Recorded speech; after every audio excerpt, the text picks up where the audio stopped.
David Brucey here with another 3 for All, and this is 3 Ace Frehley Licks from 1977. And I'm sure some of the viewers out there might be scratching their head or confused as far as my choosing Ace Frehley for this lesson. And I have had some requests from viewers too, so keep the requests coming for sure.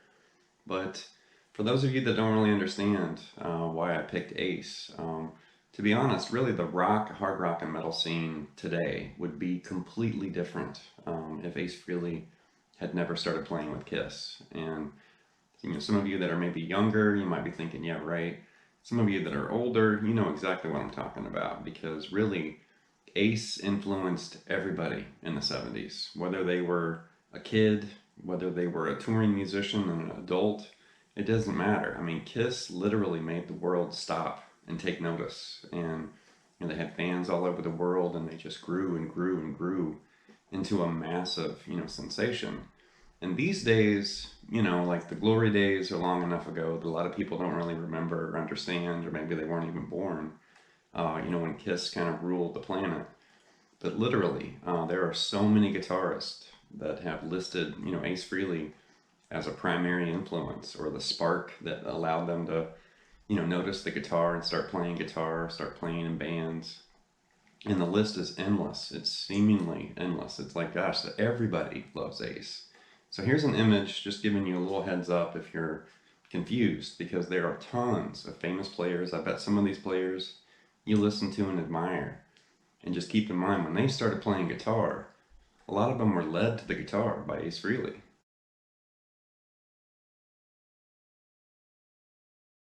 Aside from the people that were directly influenced by Ace Frehley, as far as Ace Frehley's influences himself, he's notoriously listed, Jimi Hendrix and Jimmy Page and, Jeff Beck and some players like that.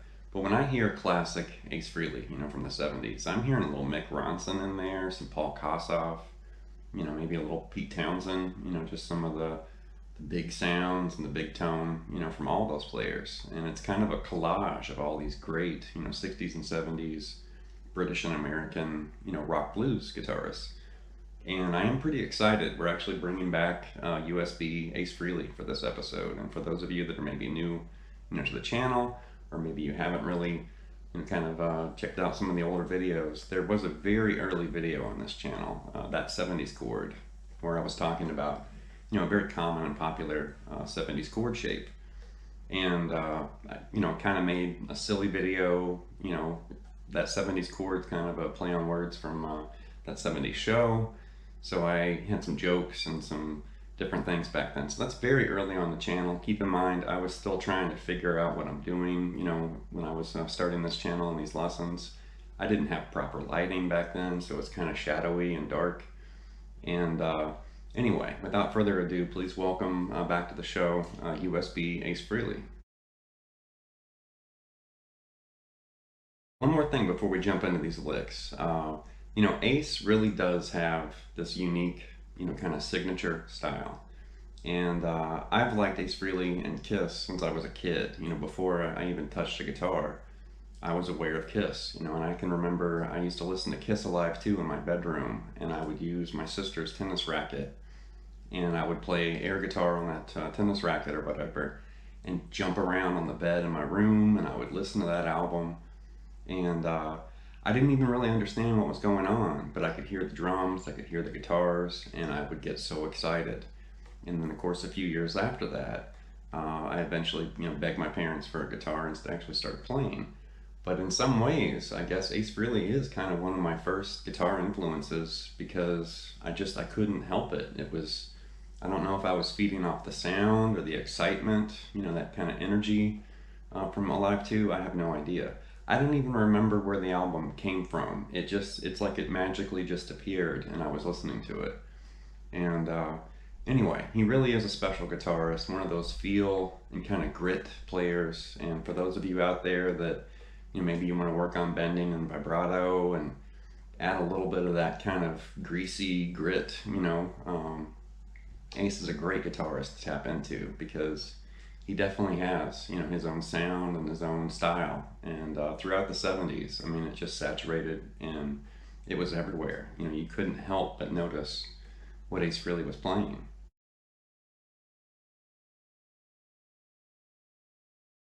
I'm going to show you a couple licks that I'm not going to show you on this lesson. So the first lick, I'm definitely not going to show you this.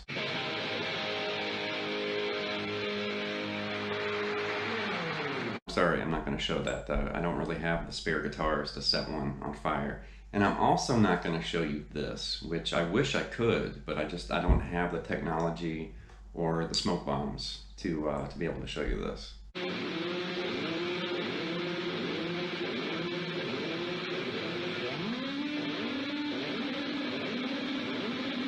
The live footage from this video actually came from like a bootleg concert from Tokyo, Japan in 1977. And this is a very, historic and monumental tour in Kiss's history. And definitely this first lick is really cool. It's kind of featuring some of his choke bending, as I'm going to nickname it, where he's picking a note aggressively, and he continues to pick that note after he bends the string. But then you hear, the bend, then you hear like 4 different notes on the way down. And it's almost like a chicken picking kind of thing, but it's rock, so it's not a twangy, country thing. But it definitely has that overpicked kind of pluck or cluck that you sometimes hear in country. Something like this. And it's a really expressive, lick. It's very simple, but you're really digging in and you're picking, really hard. And you're literally hearing, that D note bent up to E. And it almost sounds like, he's doing that. But he's doing it with a bend, and you kind of hear these in-between areas where it's, a whole step bend, and then he releases it just ever so slightly, and then a half step, and then a quarter step, and then it's back to D, and the ends on that C note. Really cool. And here's a clip of him playing this live in 1977. The next lick is another kind of famous Ace Frehley lick, and if you've ever heard Kiss Alive 2, then you've heard this lick before. And this is kind of a hybrid pentatonic lick, and at the end, he kind of moves into a different position, plays the open G string, and then he bends a low F sharp up a half step to G. So you kind of hear it, out of tune, F sharp ringing with G, and then you hear that F sharp, bent up to a G. Something like this. One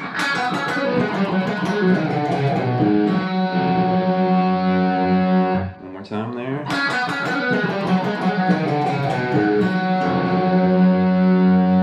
Really cool. And we're going to talk about hybrid pentatonics right after this, in case you're not really familiar with what those are. And I've noticed I haven't really seen a lot of people talking about hybrid pentatonic scales these days, so I wanted to add that to this lesson. But this lick, just think of A minor pentatonic right here. And then you're going to basically come down chromatically right there. So we're adding a G sharp.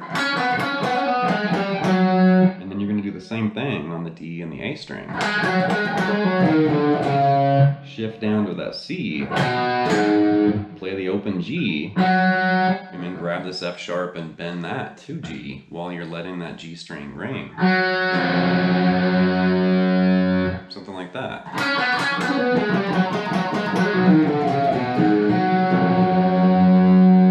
Really cool lick, and it's so expressive and kind of unusual, but I like it. And that's one thing I really like about Ace is he has his own kind of, lick bag and idea bag where he pulls all these different things out, and it's like, man, that's cool. It's expressive, he's digging in once again, picking hard, and just really, kind of left field, blues rock phrase.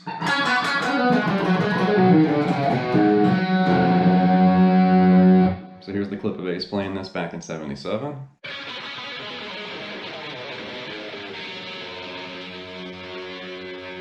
As far as hybrid pentatonic scales, and this is, very popular and famous, kind of modification to a pentatonic scale, and you can hear this all over the place. Jimmy Page, Jeff Beck, Eddie Van Halen, I've caught Brian Setzer, and a whole bunch of different guitarists using hybrid pentatonic scales.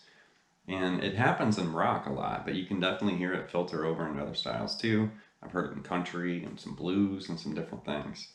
But really, to help you kind of understand, we're really just taking a minor pentatonic scale and we're adding a bunch of passing tones, and we're adding, chromatic notes technically. And as far as, like in music theory terms or in like a textbook, you're not going to find this in like a music theory class or a theory textbook. Or if you do, it's going to be a very kind of modernized theory book or class, because this is really just kind of bending the rules of music, but it sounds good, and like I mentioned, all those players, this is very, very, popular and famous. But just think of an A minor pentatonic scale like the box right here. And what we're going to do is take that shape and we're going to add basically a B on the 7th fret on the high E, an F sharp on the 7th fret there on the B string. We're going to add the flat 5, which is that E flat there on the 8th fret on the G. And then when you make the move to the D string, you're going to add G sharp there on the D. You're going to add that E flat again on the A string. And for this example, we're not really going to change the low E string. We're just going to keep that A and C, which that's typically what you find a lot of guitarists doing when they play this, in rock. So one more time there, it's something like this.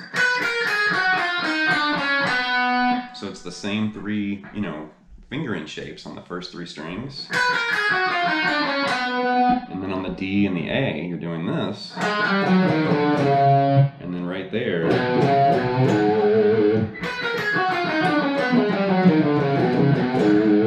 just kind of gave it that little ending there. And you can end that however you want. You can go up too.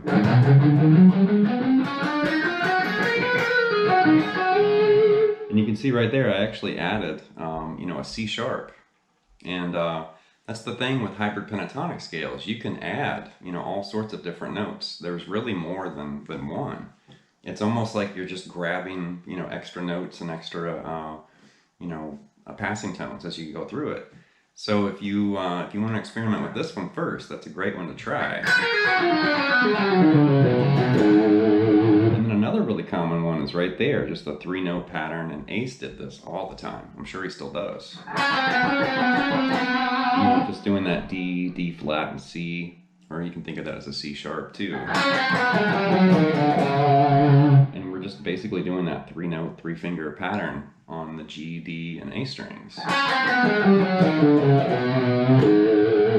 And, I mentioned a lot of guitarists earlier. You can hear this in, She's a Woman by Jeff Beck. Van Halen is notorious. He actually he modified it a little bit, but you can catch little pieces of that hiding in Eruption, of all places.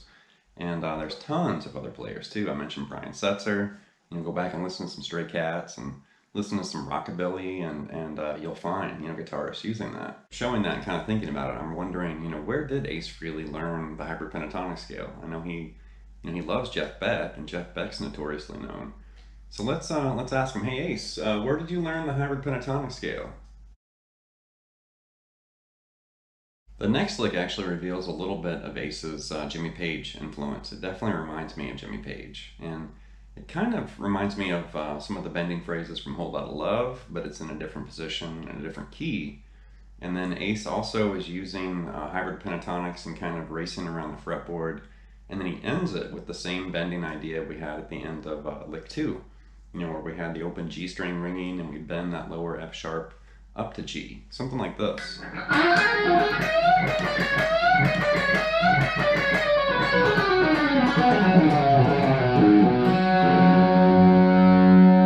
And you can definitely hear in the beginning, that's, kind of telltale Jimmy Page right there. And then he's doing a 1.5 bend on that E up to the G note there, and then he comes down, E, E flat, and D on the high E.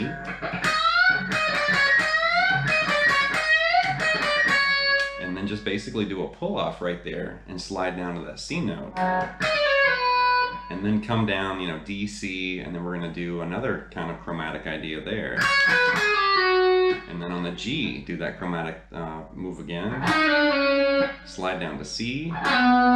Then we're going to do chromatic kind of hybrid phrases on the D and the A. And we're going to shift down to C again. And then you do the chromatic move here. And we're ending with that bending phrase again. Really cool lick. lick, and I like how he's kind of moving around the fretboard and connecting using little pieces of those hybrid pentatonic scales.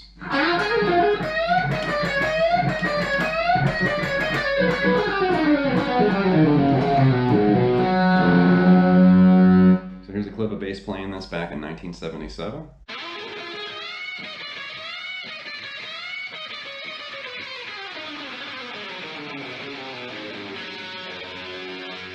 Here's a bonus lick from this solo, and I've nicknamed this the Space Ace pull-off lick. And this is a very influential and very important lick. And although there were guitarists that played phrases similar to this before Ace Frehley, definitely through Ace's popularity and all the guitarists that just kind of circled around him, you can definitely hear variations and different versions of this idea coming from Randy Rhoads and Kirk Hammett and Angus Young, and there's a whole bunch of people. Something like this.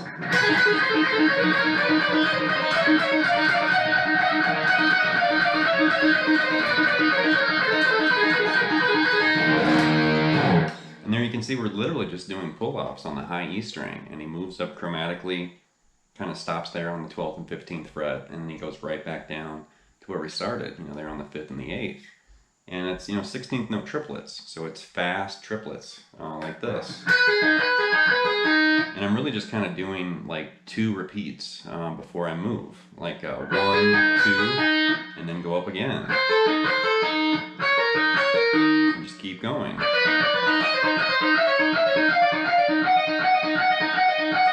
And then just kind of stop there on that 15 and 12 and repeat that, and then when you're ready, just go right back down.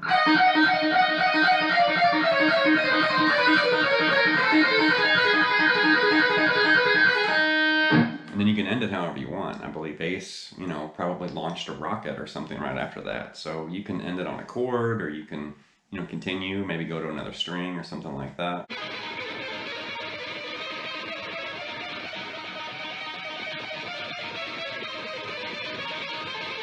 Alright, that's going to wrap this episode of 3 for All with 3 Ace Frehley Licks from 1977. And even if you feel like maybe these licks are beneath you or something, like maybe you're waiting for just crazy shred licks, and that's fine. I mean, crazy shredding is cool, and it's exciting and very impressive.